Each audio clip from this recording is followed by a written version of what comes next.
Seryoso kaya itong si Senator Lacson sa banat niya dyan sa Malacanang? Ang sabi ng iba, drama lang yan. Pero si Auntie Claire hindi nagpapahuli pag ganyan ang usapan.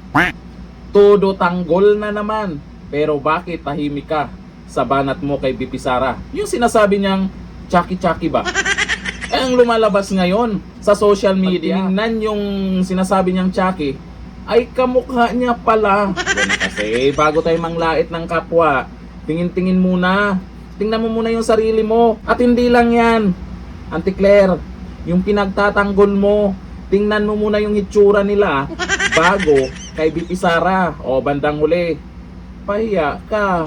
Yung tungkol naman kay Senator Lacson, ewan ko lang ha kung seryoso po siya dito sa pinagyayaw-yaw niya. Pero unahin po natin dito sa pagtatanggol agad ni Auntie Claire. Kasi siyempre laging gustong nauuna to. Ang sabi po niya, bakit sa Pangulo isinisisi? Sabi ni Auntie Claire yan ha. Tinugunan ni Palace Press Officer at PCO Undersecretary Claire Castro ang batikos kaugnay ng kawalan ng mga high-profile arrest sa umano'y anomalya sa flood control projects at kini-question kung bakit si Pangulong Ferdinand Marcos Jr. ang sinisisi ng publiko. Ay siya yung nagmamayabang nakaraan, di ba? Na meron ng mapakulong, di ba? At siya naman yung Pangulo. Alangan naman ikaw yung sisihin, Auntie Claire. Alangan naman Duterte na naman. Yun yung gusto nyo. Pag mayroong mga sablay at mayroong mga hindi nagustuhan ng taong bayan, yung mga galawan nyo dyan, Duterte na naman. Eh nasaan si dating Pangulong Duterte?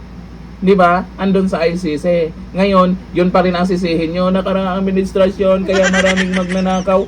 Pero 2025 yung questionabling budget sa lumalabas ngayon. Sa isang panayam, iginiit ni Castro na sa loob ng 4 na buwan, tingnan nyo ha, 4 na buwan na yan, ay marami na umanong hakbang ang isinagawa ng pamalaan at hindi dapat ituro ang isang tao bilang may pananagutan sa lahat ng nangyari. Eh alangan, sino ba kasi ang dapat sisihin, Auntie Claire? Ang talino ng abogadang to, no?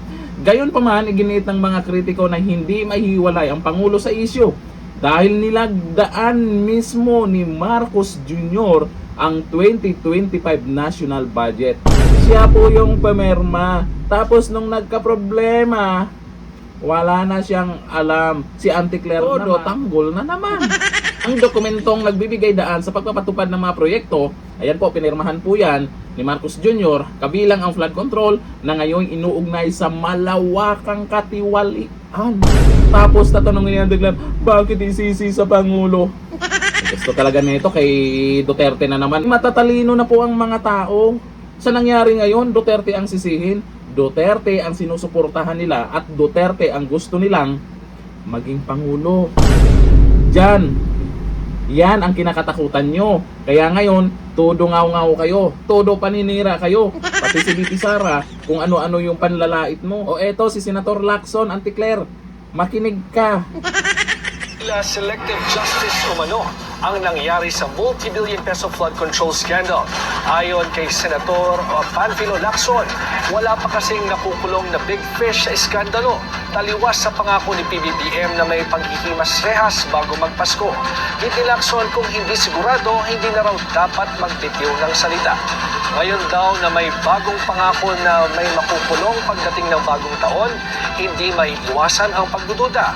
Panawagan niya sa Malacanang, wala dapat itong protektahan at magkasa ng internal investigation sa ilang gabinete na may papel umano sa nangyaring iskandalo. Alam niyo, sa totoo lang, tama itong sinasabi po talaga ni Senator Lacson. Yun nga lang, marami pong nagdududa kung seryoso talaga siya dito sa pinagyayaw-yaw niya dahil sa pamamaraan niya netong nakaraan sa ginawang investigasyon diyan sa Blue Ribbon Committee. Marami pong mga hindi nagustuhan o hindi kontento dito sa ginagawa po nilang investigasyon. Kung kailan may nabanggit na pangalan, tapos nahinto, tapos ngayon, di ba, wala nang balita. Kaya dito sa sinasabi niya, ay maraming nagkomento. Seryoso ba talaga siya diyan sa sinasabi niya tungkol sa Malacanang? O dito, mga nag-comment ha diyan sa banat ni Senator Lacson. O, ang sabi ni Coach 884, kung pinatawag mo sana noon sa Blue Ribbon yung mga binanggit ni Sergeant Gutesa, eh di sana natukoy na ang mga big fish sa kanal kasi patungo investigasyon mo. O di ba, yun pinatagal pa nila yon. Eh may mga binanggit na po si Gutesa, pinatawag, pwede namang ipatawag lang din, hindi nyo naman ikukulong, di ba? Ipatawag para naman makuha yung kung ano yung side nila, kung ano talaga yung totoo, para magharap-harap sila dyan at makikita po ng publiko. O eto kay Vibes Video, matauhan din. Nawawala kasi si Boy press convoying Rimula after na nga ako ng BBM, napasubo sila. O di ba? Kasi nagbigay po sila ng date kung kailan maghimas-rehas. Meron pa silang inihandang kulungan. Pero nasaan yung pinagsasabi nila? Wala, di ba? Sabi ni Mrs. Corp, nagdrama ka pa, huwag kami Lacson. O ito nga, may mga ilang nag-comment po na hindi po naniniwala kay Senator Lacson dyan sa sinasabi niya.